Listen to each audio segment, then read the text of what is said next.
I'm Sarah Burke, and this is the Women in Media podcast. I am thrilled to have a fellow network founder and podcaster with me today who I'm very inspired by. Sherley Joseph. She is a tech enthusiast, a digital curator. She's also based in Toronto, and you're also a community manager. We got lots to get into. Welcome to the Women in Media podcast. Let's go back in time. Have you always been someone who wanted to be on the mic? Like, where did that start? I did. I always had a love for broadcasting, and I always had a love for tech. Um, you know, I always say in my stories or interviews like this, my friends or kids my age, girls my age would play with Barbie. I would play with the stereo. Yeah. My dad was always like, my parents didn't really, at the time when I was younger, their English wasn't really great. And so anything tech in the house, like literally from the age of, I'd say 7 years old, they always like, here, figure this out, put You this were tech together. support. I was tech support for the family. Figure I this love out, it. put the stereo together, figure out on how to program the microwave, anything Oh, tech. It was on yeah. me. And so I don't know. I didn't love it at the time. I was like so annoyed, but obviously it it kicked in, like it got Yeah. into me. And I always was fascinating by like television. I mean, on being latchkey kid, I television raised me. Yeah. So yeah, so I watched a lot of like TV shows, but I was really into like not news per se, but like interview related shows. Obviously Oprah was a big deal I was for just going to me. say, who did Yeah. you idolize? Yeah. But my three I idolized was Oprah, um what's her name from CNN? Christina Amanpour, and you won't believe this, but Howard Stern.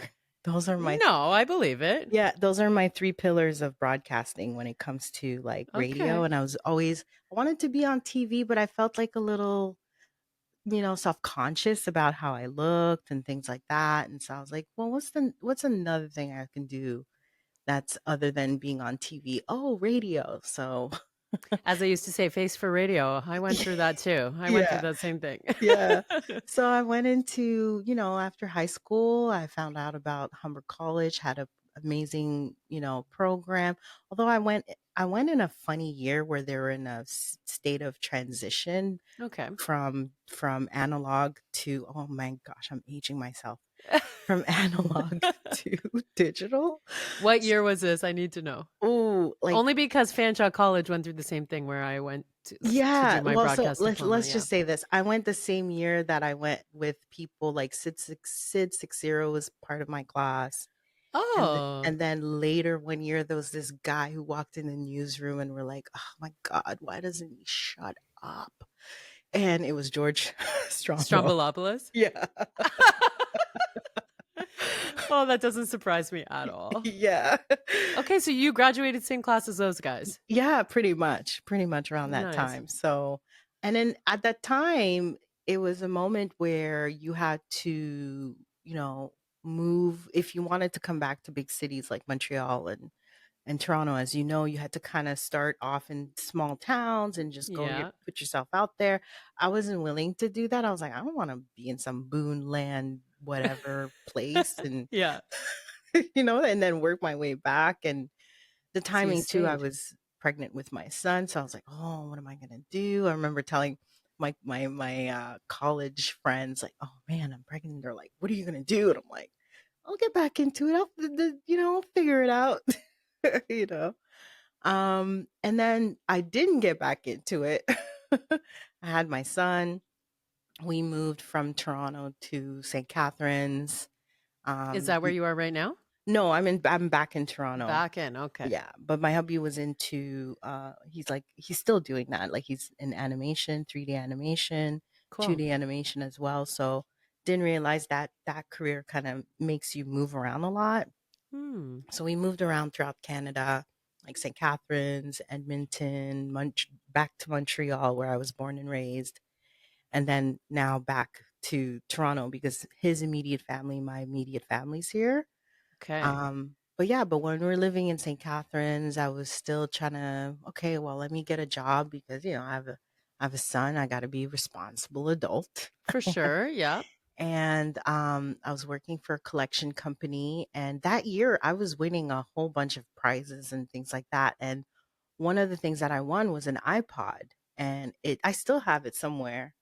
It changed my life. Like I remember me being the tech person that I am, I wanted to figure out every little nooks and cranny and aspect of how to use this thing The and settings the and settings, everything. And I discovered this thing podcast and I was like, what is that? And so I started listening. And at the time, that was back in 2006, 2005. Um, what podcasts were even in that app at that time? it was nothing but comedians. It wasn't even like really structured and it's Yeah. nothing like what you're hearing. It was just a bunch of comedians talking for an hour or two. And then I discovered this show called Keith and the Girl, and I really loved their approach of just being open. Like they would invite basically all sorts of comedians in New York. And I know that they were the catalyst for people like Mark Maron, who's on their show and was like, what is this thing you guys are doing? Oh my And that God. helped catapult him, and including people like Joe Rogan. Like a lot of people I always say, like, they are honestly like the emperor and empress of podcasting that people don't really know. And how much so many of the comedians and the people you see today, it's because of their show that was just Wow. discovering podcasting. So I was listening to them, and my hubby and I were like just talking about, like, every night having conversations about our day and our experiences, and sometimes even experiences that we've been together. Like he's a French Canadian white dude. I'm a French Canadian Haitian black woman. And so sometimes we'd be in the same room and our experiences would be completely different, like how we Yeah. view the world, but also how the world view us and treated us. And we'd notice that and we'd have fun with it, joke with it, be frustrated, all that kind of emotion. And we're like, we should start a blog to see if other like interracial couples think like us or think like, Yeah. and but then we realized we have a little kid. We don't have time. Yeah. Yeah. We were sadly mistaken that we had any Yeah. time. Who has time to write? Let's start a Yeah. blog. Let's start a podcast, I mean. And so it went from the idea of a blog to a podcast, and we started this show called Chonilla, which was a portmanteau of chocolate and vanilla. Okay. I was going to ask you about that and I didn't want to make any assumptions, but Yeah. that's how it started. That's how it Okay. started. We had people who listened to our show for 2 years or 3 years, I and then love one day they're that. like, "Oh, I get it now." It's like, "Really? Took you that long?" But yeah, so it was like really it was a show that we did for 5 years straight. Started around 2010, 2009-ish. Okay. We did it every Wow. single week. Um, we took summers off in order to be with our kids. That helped Yeah. us build a good 800 episodes. Jeez. Yeah, yeah. So we have a good 800 episode, probably more. The last 2 years we did it live, where we would Friday nights we would be on like we use this thing called Spreecast at the time. That was Okay. way before YouTube have their own live. Basically, I think they copied a lot of YouTube probably copied a lot of what worked, what didn't work with Spreecast and just implemented their live. Yeah. So we would do our like people get to see us record the show raw. We had people who'd be like, "You guys are our Friday night hangouts." Like we, come to work, have dinner, get our snacks ready, and we just hang out with you guys, Oh my while you're doing your God. live. Yeah. And so we did that for 2 years, and then Was our that kid. in Montreal times? I yes, I think yes. We Okay. we started it off a little bit when we were in Edmonton, and then we were supposed to be in Edmonton for 5 years, but I was like, I'm so done with Edmonton. The weather, I cannot. The people are great, but the weather was too. I was like, nah. Yeah. And yeah, so we moved from Edmonton to Montreal, and that's where we really grew the show. Somebody I ran into at a like in my neighborhood, she I don't know, we were just talking. She's like, "So what do you do?" And I was a stay-at-home mom at the time, but I was podcasting, and I Yeah, was like, "Oh, yeah. I'm a stay-at-home mom and I podcast." She's like, "What's your show?" And I listened to she listened to the show. And then I went back at her place. She had these amazing burgers in the area, and when I went back, she's like, "Oh my god, I just listened to you guys' show. You guys need to be on the radio." And I'm like, "Absolutely not." I was like, Well, "Mm, isn't that kind of validating though? Like coming out of, a broadcast program and you're like, yeah, like I have those skills, right? yeah, yeah." It So was why was interesting. it an immediate no? Yeah, because it was like as you know, radio is very structured, very limited in time. Yes. You know Okay. what I mean? The bias as a journalist, you can't be biased. Like it was just all these kind of rules. Okay. And Okay. I'm a bit of like I like to push the envelope and a bit of a rule breaker and like to be fresh and different. And I just was and also what we our show is one was in a way a journal for our kids to get to know who we are, how we think. I always made the joke like, "Hey, we're helping you save some money. Listen, in the future. So when you listen to the show, you'll understand why did mom Oh and my dad god. do things the way that they did, you know? Oh my god, I love that. So, and then it got into like really us talking about things you're not supposed to talk about at work, but with comedy, yeah, in between to make it easier to Give me an digest. example. Give me an example. Well, we talk about everything like politics. The biggest thing why we started the show too was we were an interracial couple that really thought about the whole the can't see color thing was not our thing. And we're like, I wonder if other people think like that. We weren't afraid to talk about like, yeah, like everything, religion, politics, Yeah. race, culture, just Yeah. things that you're just not supposed to talk about at work. Even with religion, and there was an episode where Clove kind of divulged that, yeah, I don't know if I believe in God anymore. That was a big deal for her. I was like, what? And I was like, and so we Okay, went wait, is that your husband or one of your kids? This is my hubby. Okay, okay. Yeah, yeah, yeah. His name Well, is we're Clove. we're like we're common law, but I still, Okay. we've been together since high school. Yeah, yeah, yeah. Yeah. I was just So making sure that we weren't talking about the kid instead. no, no, no, no, no. And how So many kids before you continue? we have three. 3 So right they're now. all Okay. grown, like they're teenagers and up. But at the Okay. time when we started the show, the youngest was like I think 2 years old. We even have a podcast called Chonilla Sisters where we captured them when they were toddlers, when they were really Oh, young. So it's cool sometimes to go back to hear their voices and how they thought and how it's a they were little time thinking. capsule. Yeah. Cool. And Okay. yeah. So So the religion thing. the religion thing, yeah. So even Yeah. with that almost like that was a challenge for our relationship.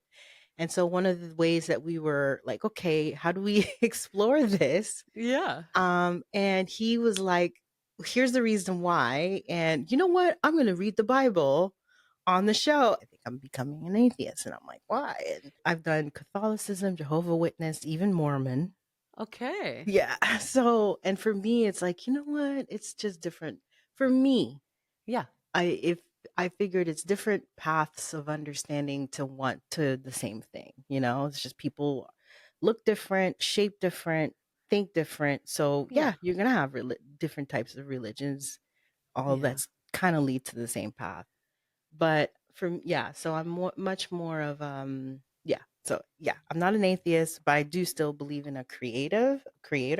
It was probably Um, more just the shock of it being like a conversation you guys hadn't had off ever. mic that came up on the podcast. Yeah, yeah, it came up on the show. So he started this thing called well, we both did Bible scriptures 90210, Oh where my it god. was he read the Bible and presented it like it was a 90210. What? It was the best. And it's so wild too because sometimes I could tell we would rank in the religion category. Oh my god. So funny.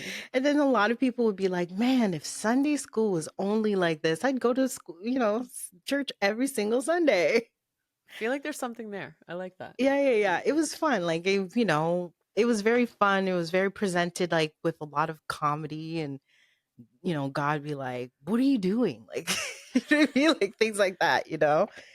And yeah, and David being a whole diva and after beating Goliath. Like that's how we just presented it, really fun. Yeah. And so yeah, so we did that and we burnt out like 5 years straight and our Yeah. kids were still young. Um, For sure. our kids needed us. Our family needed to, mainly our kids needed mom and dad because, as you know, the podcast started to feel like it's our fourth child.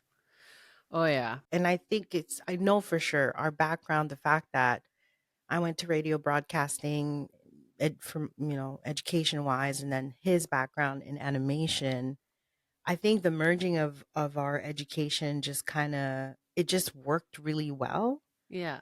in terms of I knew how to structure a show. And even going back like in Montreal when the lady told me, yeah, you guys need to be on radio, and I was like, no, that's not going to happen, basically because I thought there's no way a show like the things we talk about is going to be on radio. But it was a community radio station and she ended up sending our information She went and on your behalf and sent on it. our behalf. She's like, "Yeah, Oh. you need to call this person." I'm like, "What? Why?" And she was like, "Yeah, I told them about your show. They heard your show, and you need to contact them." And I was like, "What?" And so I was like, "You know what? Let me contact this person." It was the GM of the station, Yeah. and she sat down. She's like, "Yeah, let's have a meeting." And that day, she's like, "Yeah, I'll give you guys a 10 o'clock slot. That way, you could say whatever." It's 10 communities. PM. 10 PM, yeah, 10 PM, Okay. not AM. No way our show would be on a Yeah, 10 when AM you said slot. that, I was like, "Oh, they're letting you say whatever you want at 10 No, in the morning. no, That's no, no, awesome." no, no, no. It was definitely a 10 PM, and we were on Yeah. there pretty much for a good 3 years, Cool. and I was like, "Oh, wow, my dream of, like, being on the radio is fulfilled." I knew I was gonna do it. It's just I didn't think it was gonna be in the path of podcasting. Whatever. You That's know what I mean? great. And then so that allowed me to not only start to have Chonilla on that station, but also have another show with a friend of mine. We did it for 2 years called The Cackle. And it's just us, me and my friend talking about pop culture, and it's our Okay. insight and our thoughts. She's very like outgoing and really like, yeah, in your face, like, but really funny. And I'm much more like, all right, come back here, girl. You know what I mean? So we did that. And then, yeah, like, so all doing both the podcast, then doing the radio, two podcasts technically on the radio, and 640 in Montreal. Did they did some kind of a reach out to the community where they open it up to the community and see if you want to, giving you a slot. We tried out and I said, hey, maybe we can try. And they did. And they gave us like a 10 p.m. Yeah, I think it was like 10 p.m. or 11 p.m. slot Okay. on like the biggest, pardon me, talk station in Montreal. Like it's the talk station. So it's So owned by one of the big companies? yeah, owned Okay. by yeah, Bell or something like that. Yeah. And so we did that for a month and then I found out that Clove, my hubby, had a job in Toronto.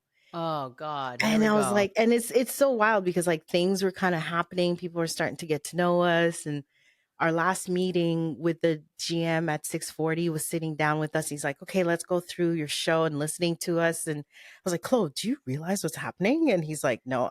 I'm like, he's grooming us. Like he's trying to This is figure an air out. check. Yeah. Like the Yeah. fact that we're sitting with the GM and listening to the show, that's a big deal. And he's like, Yeah. okay. Oh my gosh. And then I had to tell, that the GM, like, yeah, we're moving to Toronto. And he's like, no. Oh. Yeah. What year So, was this? oh God, good 7 years, 8 years ago or so. So it's Okay. like, yeah, so we had to pretty much start over. Yeah. But coming back, that's when we officially had a hiatus. In the back of my head, the last year of our show, I'd say the last 2 years of our show, when we first started, we didn't want people to know we were Canadian. Okay. And then the last 2 years, I was really making the effort in Montreal. Like, look, I want to start inviting comedians. So we started inviting local comedians on our show. Amazing people like Chana Wintour, for example. I remember seeing Chana and be like, "Oh my gosh, you're a star! Like you're Yeah, gonna be a yeah. star." And you know, some people they walk in, you're like, how come nobody knows about you? Well, they're about Yeah, to, you yeah. know. Yeah. We had Wob Canoe on our show, Oh, and I he's remember telling awesome. him like that was like I think the third year of our show when we were in Edmonton. I was like, "So, when are you gonna be prime minister?" And he's like, at the time, he was like, "No, I'm not even thinking about it." So to see him where he's at now, I'm like, You I'm gotta just have him on waiting. again soon. I know. I'm like, I'm waiting. you I love know. that. So yeah, so we had amazing guests like that. And I wanted to expand on trying to get people who look like me to Yeah. be on the show. But it was so hard to find us. So hard because like me, many people and it's not a black thing. I think it's a Canadian thing. They won't a lot of content creators at the time Okay. wouldn't say that they're from Canada or creating in Canada Huh. in order to get as wide of an audience as possible, right? Yeah, Being yeah. the It's the same with you, like a parallel with the music industry. Like yeah, it's kind of like looking for the big deals. exactly, Yeah. exactly. So out of that frustration of like the inability like having such a hard time finding fellow content creators who are black in Canada, I was like, you know what? Let me just start a Facebook group. Called it Black Canadian Content Creators at the time. And I'd say the first month I had like less than a month, 200 people. It took like one person who believed in what I was doing and just invited everybody, Yeah. and now it's like 480 strong. I still Love have that. 400 to go because I vet every single person in the Facebook group, making sure they're Okay. actual content creators. Yep. And then it started off like, oh, let me create a podcast from there to kind of help spotlight amazing content creators that people need to know. Yeah. But then I started building it up on Instagram, but the Instagram kind of the community took way over than the podcast itself. And so I focused so much on the community that the Instagram just grew and grew and grew. Because I was gonna say, I even in me discovering you, Mhm. I discovered the community before you. Yeah.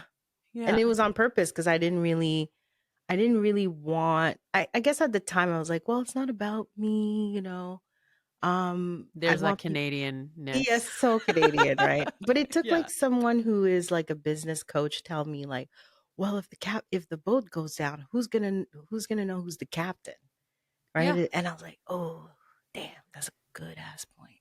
Yeah. Yeah, yeah, yeah.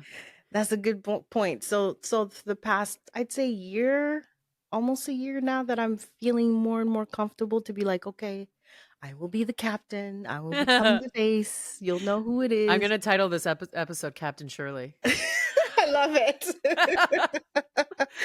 I So mean, you like, walked right into it, so. yeah, yeah.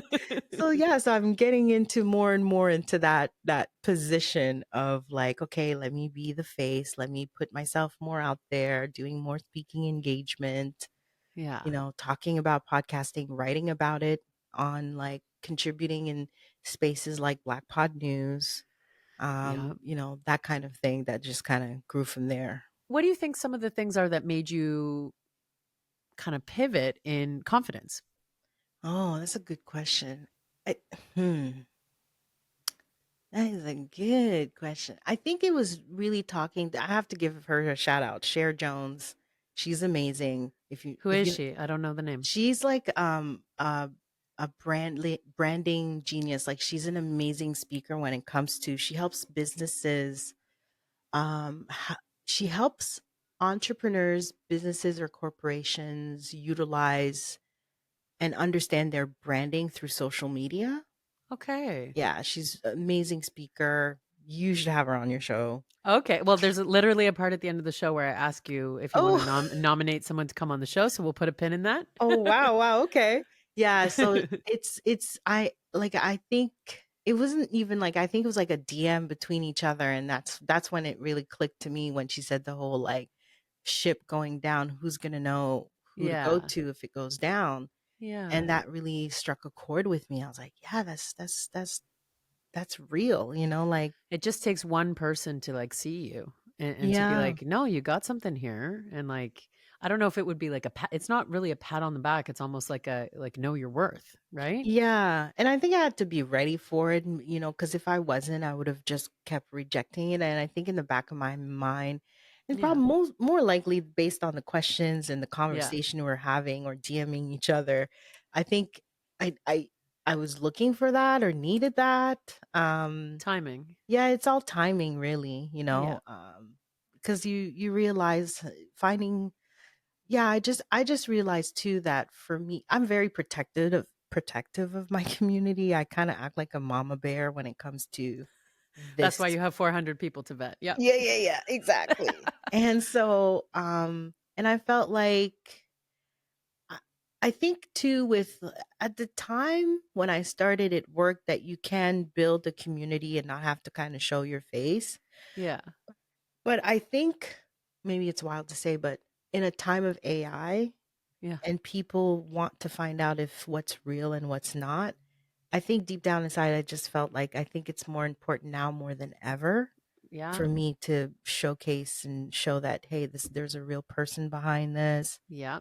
Although it may present itself like it's a whole team. No, it's really just me.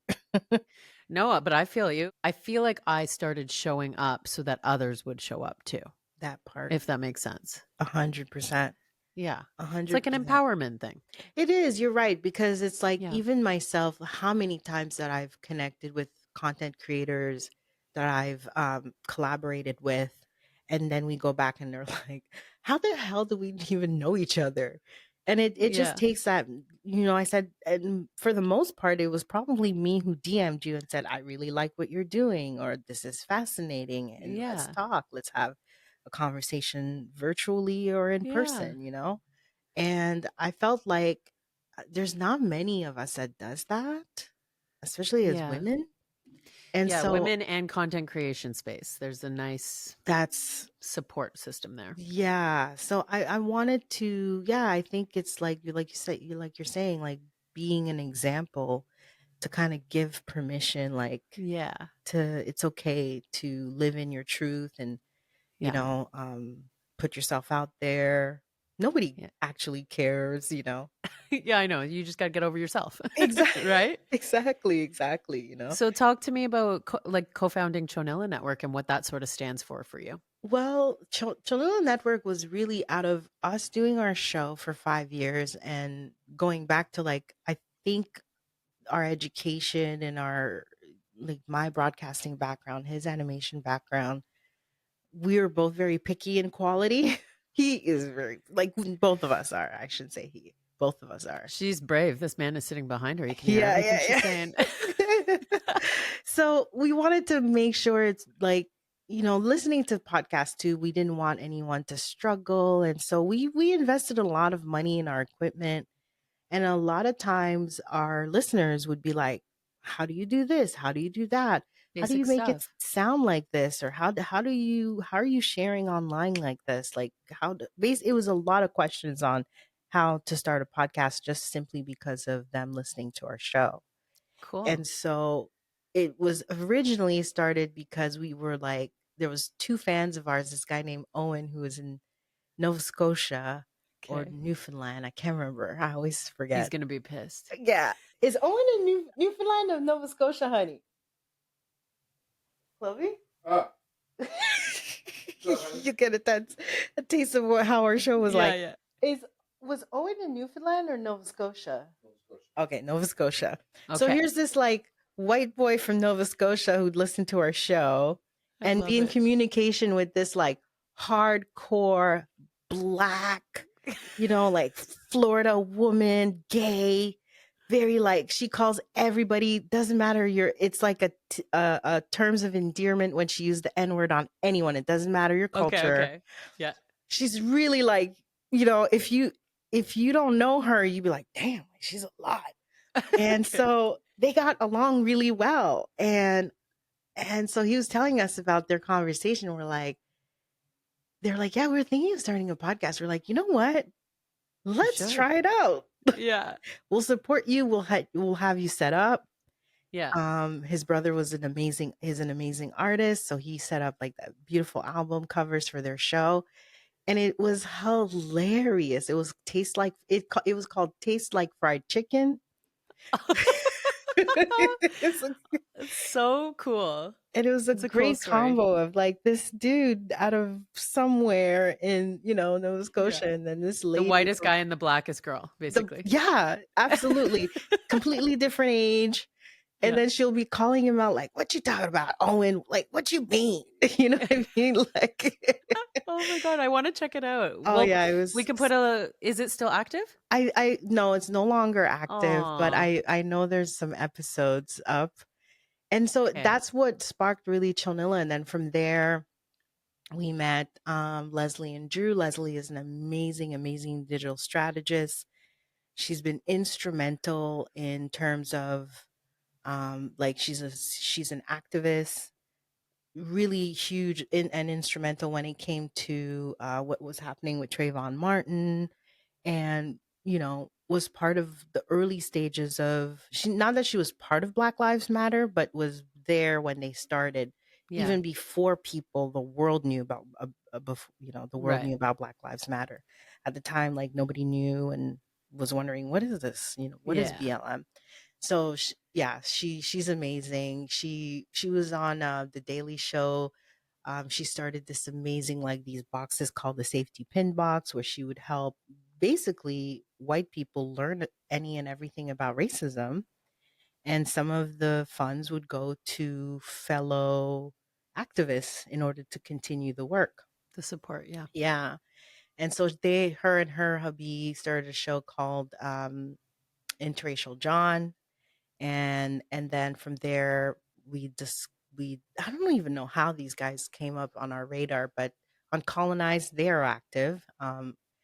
Interracial John is no longer active, but yeah, Uncolonized is still an ongoing show on our network. It's a comedian named Gavin Stevens, and this musician and host. I think he hosts like events and also obviously the show called Daniel, and they have great banter to talk about, like, what's their perspective of Black culture, or even what's happening in the news or pop culture from a Canadian lens. Mhm. So yeah, so these shows were really all our network was much it's I still see it more as a collective than a network per se. Yeah. It's really people who we admire, or really for us kind of like have the same take as when we started our show. It's about being thought provoking, funny, Yeah. entertaining, witty, and really through these lens starting conversations. What have you learned from like, starting as call it the content creator, but now like being the captain? Ooh. Well, it's funny you say that. I was like just talking about that with hubby. Like, the more I think I kind of knew when you're the captain that invites a lot more drama. Like a lot more like criticism. And I think deep down I kind of knew I was hiding from that. And I think I wasn't prepared to be Mm. criticized. Um and Who's I think criticizing you? You're awesome. Well, that's the thing is, everyone's gonna criticize what you Yeah. do when you're a captain. Every And like it's no different if it's radio or podcast. Like, there's going to be, for every five people that love you in the audience, there's going to be a hater. Like, whatever. 100%. Yeah. And I think at the time when I started, like, whether it was our show or specifically Black Canadian creators, I wasn't mentally, emotionally prepared for that, because That's fair. I was still a social, a serial, uh, people pleaser, and And I now just she is not. no. Now I set a lot of boundaries, and it pisses people off. Let it, right? Like, who cares? So Yeah. yeah, and that's what I'm learning. It's like, you people are going to criticize you especially when you're setting more boundaries, when you're setting Yeah. boundaries, when you're saying no.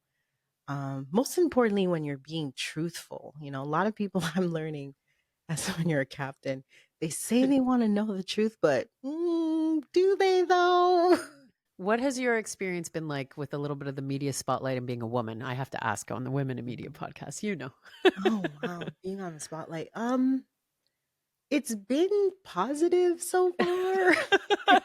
She says it's been positive. Okay, this is It's been great. good so far. I mean, I've had my, it's funny because well, like I said to you, like the more I'm putting my heels down and setting Yeah. boundaries, I've had moments where I'm like, am I the problem?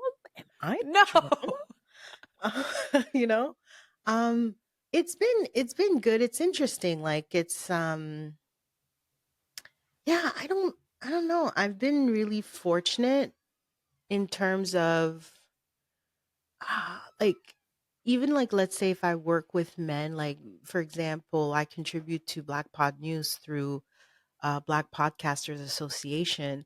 I've been fortunate to attract men, although they run those spaces, who are willing to hear your perspective, Yeah. and I think it has to say, I think it that wouldn't have happened 5 years ago because I was still in my people pleasing mode, right? Yeah. And so the more I've become more authentic to myself, it made it harder for people who are not authentic or are not willing to, do you know what I mean? To stick Oh around. Like yeah. they kind of remove themselves or there's a situation See that's gonna, themselves out. yeah, yeah. So yeah, what's important now and what's next?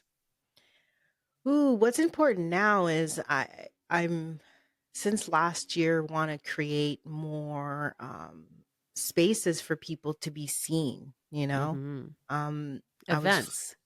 events exactly. Uh-huh. Like we started off, I'd say 2023, our first event that we had for Black Canadian creators was called Soulful Bites, where Okay. we found like an up and coming restaurant that hasn't been open for long, like less than a year. And so we're like, hey, we're going to invite a bunch of content creators and it's kind of like a networking and getting together. And it was great. And we were supposed to have 20 people, 32 people showed up. It was a good problem. Good job. Yeah. And it was really eye opening for me on, uh, I think now it seems like now more than ever, there's a push for more community, Yes. whether it's online or offline, more in person now more than ever. Yeah. And I was really surprised. Like there were people that showed up, some content creators that have a 250,000 followers, like huge followers. And I was like, literally told them, what are you doing here? You're funny. And they're like, what are you talking about? I was like, no, but like, you're a big deal. Like, what are you doing here? And You're a they're big like, deal too. You just haven't heard it enough. yeah. And they're like, well, it's because I'm usually in these spaces and there's usually just me. And it's nice to be in a space where it's like I'm connecting with people that looks like me and they're fellow content creators. They speak the Yeah. same language as you. And I was like, oh, okay, that's okay. That's interesting. And that just asking them kind of helped Yeah. me, okay, let me create more spaces like this.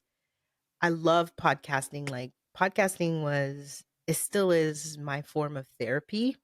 Yeah. If This you feels like therapy even right now. I love Yeah, it talking to is. other podcasters. Yeah, and there's something, I don't know, there's something about podcasting, whether it's on the visual or just audio, it's I feel like people really can connect with you. Like, I've been in spaces where people know about you and your life and they feel like you're a friend and I wish I knew Yeah. more about them, but Well, they that's a know so much powerful about you. thing. Yeah, it's such a powerful medium. And Hmm. so I'm more in the space of like creating more opportunities of collaboration and community. So things like last year, the fact that I started writing for Black Pod News and creating a space called Northern Voices, and I was like, you know what? I feel like people need to know more about Is that amazing. on Substack? Yeah, it's on Substack. Yeah. Okay, we'll put links in the show notes. Yeah. Yeah. So yeah, so we have a column called Northern Voices where it's all about pushing and elevating and mainly spotlighting Black podcasts that are hosted or co hosted in Canada, or even some that are abroad, because there's some amazing Black Canadian podcasters or videocasters that people have no idea that they've been following or listening for years and find out that they're Canadian. Crazy, Um, right? and so yeah, so I'm all about that and doing that for I think I started in 2024. It helped me connect with amazing people like Katie, right? Do you mean And Katie Katie, Lore? yeah, Katie Lore. Everybody Okay, so needs, another incredible woman in the podcast space. yeah, so incredible. I love her too. Yeah, Pod the North is her newsletter. That's also on Substack. And then through Katie, she helped me connect with amazing people like Amanda from Lead Podcasting and Michael from the Sonar Network. I knew Michael and I have always been on each other's radar. We knew of each other for the past 10 years because he's also was a fan of the same show that inspired us. Okay. And so we just never worked together or collaborated. We just kind of see each other in passing.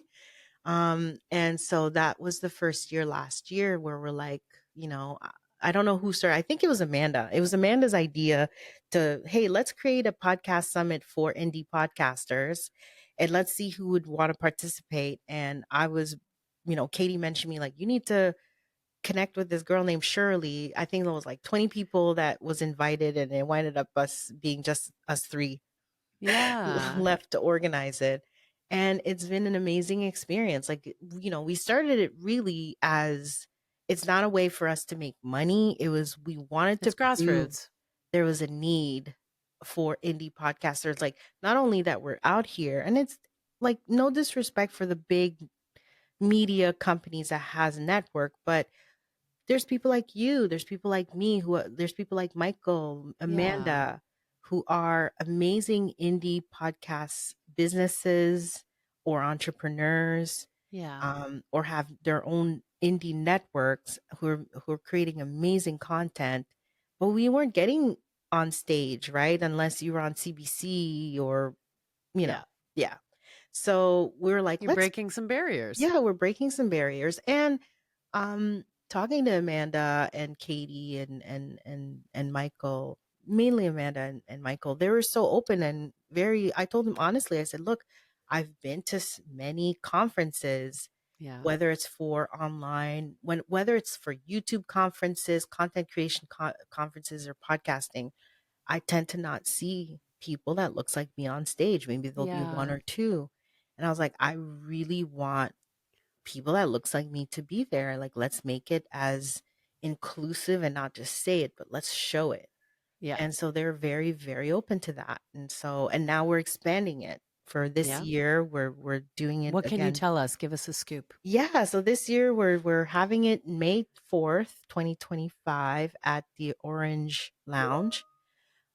It's an amazing recording studio. People like Justin Bieber, the Jonas Brothers are recording there right now as we speak here Okay. and there. Very cool. I don't know, but I don't know. They're hanging around Toronto somehow. I feel like I saw on Instagram like a week ago that they were at like a spot in Yorkville and all Yeah, these yeah, girls yeah, freaked yeah, out as they walked in. Yeah. yeah, yeah. I don't know if it's a movie. I have no idea what they're doing, but they're doing something here. So they record there. So people like Justin Bieber, Madonna, so many like Drake, obviously, record there. So it'll be a cool, quaint, like it's a cozy space in an actual recording studio. People will get to experience and learn. Last year we had so many people come to us and say, "Look at my phone or look at my notebook. It's full of information." We're like, "Yes, Yeah. that's what we want." Can people But buy tickets yet or not yet? it'll be up this week. I think this week or next week that we're gonna have our early bird tickets up, Okay. and so Well, I'll either way, you'll update me and oh I'll update what's in the show notes, but there will be the website at the very least. oh the website is there, the Yeah. soundwavesummit.com. Yeah, Yeah. we're super super excited about it. It's gonna be fun. So before I let you go, I know you're being pulled in many directions this month, but Black Canadian Creators is doing some film stuff this week. So I wanted you to Yeah, yeah. talk So about that a little bit too. I'm going to be moderating a conversation at the Toronto Black Film Festival with this amazing gentleman named Emmanuel.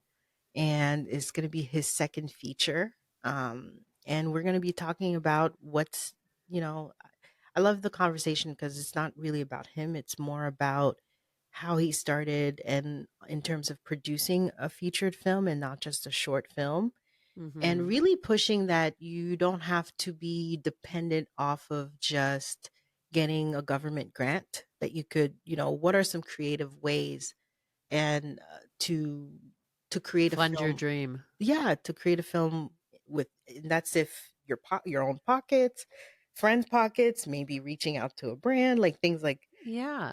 kind of like the way that people used to make films back in the 70s, right? Yeah. Yeah, so it'll be really cool. Hopefully that conversation will inspire for anyone that was thinking, I want to start a film, but that means I have to like fill out all these grants with the government. Well, he kind of is the proof that you don't need to do that, that you could still move There's other ways. forward. You just have to be creative. And Mm-hmm. February is my busiest month, and I wish it was like that All all the the time. time. Yeah. Not just for me, but maybe having students who wants to help out or learn and you know help grow this community. Like I think a lot of, and when I'm in these spaces, when I do a speaking engagement or I talk about podcasting related to Black Canadian creators as a podcast, or even just the Instagram theme page, Yeah. a lot of times I say, although it says Black Canadian creators, it is not really for Black people. It's for the world to discover. I Yes. hope that anyone of different cultures, different backgrounds goes on, listens to the show, reads the Northern Voices on Black Pod News, visits the Instagram page to really Yeah. expand their minds. Like, I don't know if you ever heard of it, like Reservation Dogs. You ever seen that show? Yeah. Yeah. Yeah. Man, that show expanded my mind. And even like on TikTok, when, Yeah. native talk or your indigenous talk comes up on my For You page or my feed, I get Yeah. excited because it really expands on not just how different cultures approaches life and think, but it makes you feel like, we're not that different after all. So I Yeah. hope that when you're not just spotlighting on these in these platforms, that yes, it's great. It makes my community happy because they feel seen, but Yes. I want and I'm trying to push people outside of our community to use this space, whether it's the podcast or the Instagram page, as a tool to help discover Yeah. and then do something outside the box, Yeah. really. The superpower is when you've got that audience in the palm of your hand, whether it's the Substack or the Instagram page or just the podcast audience. The superpower is to make those stories matter to everyone, right? The Yeah. stories being told. Yeah, Yeah. absolutely. When we started, I know the time that I started broadcasting, that was really hard. The middle, there was a few people who made a decision who's gonna Yeah. be on TV or who's gonna be on radio, and now you don't have that anymore. Yeah. And Now in these, everyone can have a platform. exactly, exactly. Drop a couple names of women that you think Oh man, that you admire that you think should be sharing some stories here on Women in definitely. I Media. don't. Have you had Kaylee Lore yet? No. Katie Lore has not been on yet, but you're absolutely right. She Like she that's like an needs to be on. oversight Yeah, in my yeah, case. yeah. Yeah, Katie, Katie. Cher Jones. Okay, Cher Jones. That's who you mentioned Um, before with the branding, right? yes, yes, Okay, she's phenomenal. cool. Um, there's oh gosh, there's Margaret Leandre. I'm saying it in French. That's okay. Margaret is amazing because she is a YouTuber, content creator, also podcaster. She's younger than me, but I'm always like, oh man, I want to do things like the way you are. Like, I can't wait to grow up content as a Cool. content creator like her. She's amazing because she really is about. She started her YouTube journey as a student Okay. who immigrated to Canada. And it was a way for her to learn about different cultures and living in Hmm. Canada. And so she's really about like pushing different cultures and and discovering what are the similarities of cultures out there. She's really amazing. What's her last name again? Leandre. Yeah, Margaret Leandre. yeah, Leon. Okay. Yeah, Kara's I'm gonna Maggie look her up. is where you can find her. There's so many people. I could give you a whole list. I'm coming back for you. Yeah. But thank you so much for the time today. And we'll see you at PodCamp. We'll see you at the Soundwave Summit. Thank you so much, Sarah. It's such a pleasure and an honor to talk to you. Aw. For real, for real.